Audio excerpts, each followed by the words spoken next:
Assalamualaikum warahmatullahi wabarakatuh. Selamat pagi, siang, malam semua.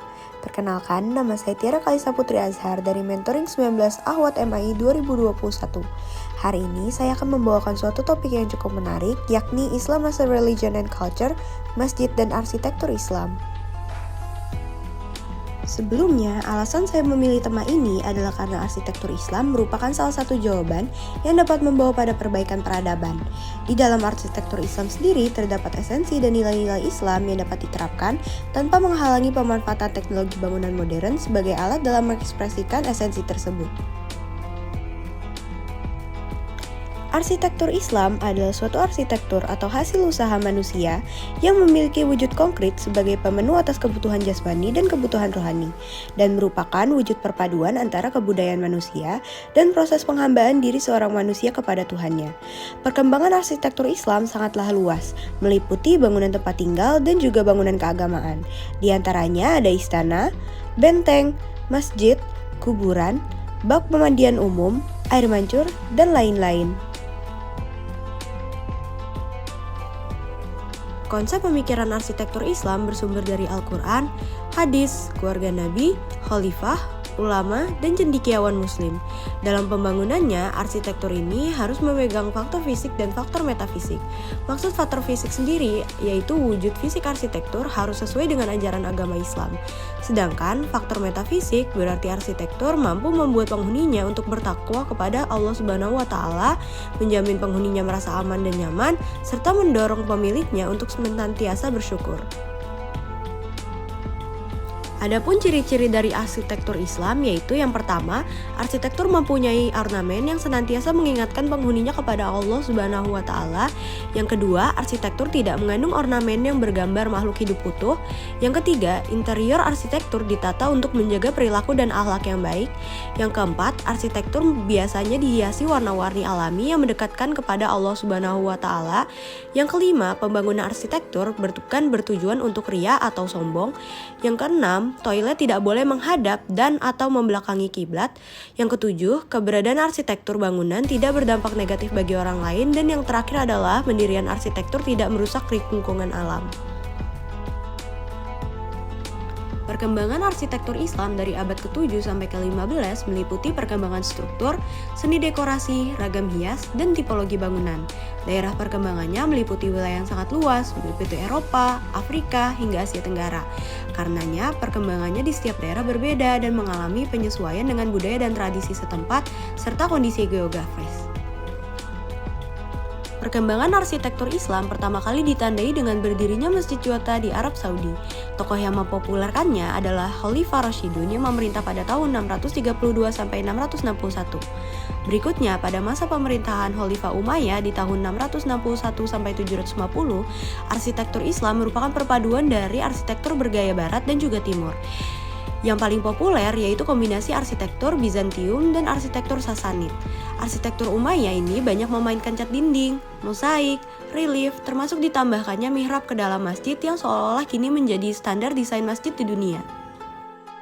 Ketika Khalifah Abbasiyah berkuasa pada 750 sampai 1513, pengaruh arsitektur Sasanid dan arsitektur khas Asia Tengah menjadi kental sekali dalam arsitektur Islam. Masjid-masjid pun diperluas dan dilengkapi dengan courtyard.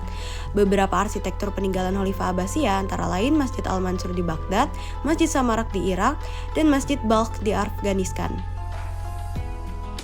Masuknya agama Islam di Afrika Utara salah satunya ditandai dengan berdirinya Masjid Agung Cordoba yang dipengaruhi arsitektur Moorish.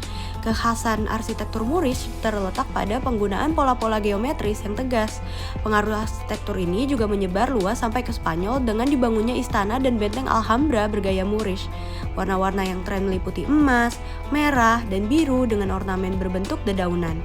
Bangunan-bangunan peninggalan Islam di masa ini diantaranya bangunan Bab Merdum di Toledo dan gerbang lengkung Media Az-Zahara.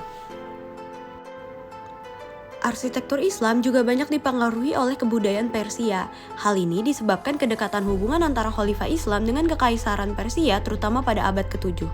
Bahkan bisa dikatakan bahwa desain arsitektur Islam merupakan perkembangan dari arsitektur Persia. Ciri khas dari masjid yang bergaya Persia yakni adanya lengkungan bangunan yang ditompak oleh pilar-pilar, pilar menggunakan batu bata, dan taman yang luas di sekelilingi masjid.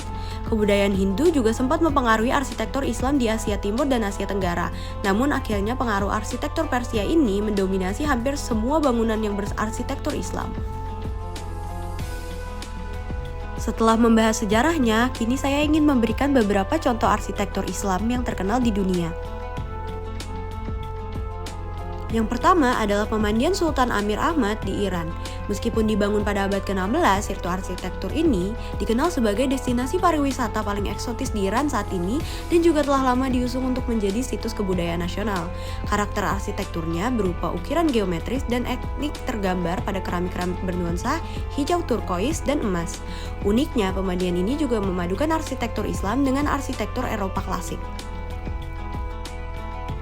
Selanjutnya ada Istana Alhambra di Spanyol.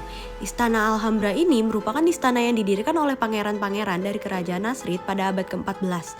Terletak di ujung perbukitan kota Grata, istana ini merupakan situs arsitektur Islam yang menandakan peradaban Islam di Spanyol pada saat itu.